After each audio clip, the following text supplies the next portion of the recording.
کہ انسانوں کے اعمال کے اعتبار سے 3 طبقات ہے، اور میزان بھی 3 طبقات کا الگ الگ طریقے سے ہوگا۔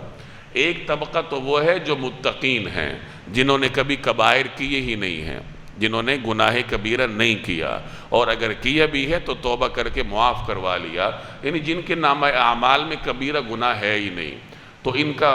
ترازو کا جو وزن ہے وہ تو بڑا سیدھا سیدھا ہوگا کہ ان کے دائیں اعمال میں نیکیاں رکھ دی جائیں گی، اور بائیں پلڑے میں صغائر کا اعتبار نہیں کیا جائے گا، ان کو رکھا ہی نہیں جائے گا، تو خود بخود ان کا دایاں پلڑا بھاری ہو جائے گا، اللہ تبارک و تعالی ان کو جنت میں داخل کر دے گا۔ گویا کہ بڑے آسان طریقے سے ایک اعتبار سے بغیر حساب کے اللہ تعالیٰ ان کو جنت میں داخل کر دے گا۔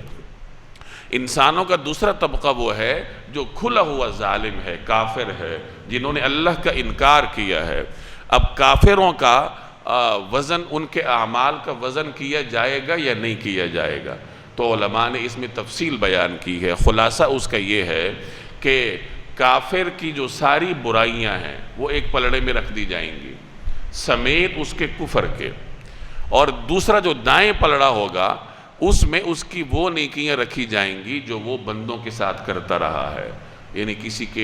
کسی کا بھلا کر دیا، کسی کو پانی پلایا، کسی کو مکان بنا کے دیا، رفاہ عامہ کے کام کرتا رہا ہے، تو وہ دائیں پلڑے میں رکھ دیا جائے گا، اور بائیں پلڑے میں کفر ہوگا، تو کفر کے مقابلے میں تو کوئی چیز بھاری نہیں ہو سکتی، تو رفاہ عامہ کے جتنے بھی کام اس کے ہوں گے ان کے اوپر اس کا کفر غالب آ جائے گا، اور اس طریقے سے اس کا بھی حساب سیدھا سیدھا ہوگا کہ اسے جہنم بھیج دیا جائے گا۔ تیسرے نمبر پر وہ متقین ہوں گے یا وہ مومنین ہوں گے جنہوں نے نیک کام بھی کیے ہیں اور برے کام بھی کیے ہیں، کبائر بھی کرتے رہے ہیں،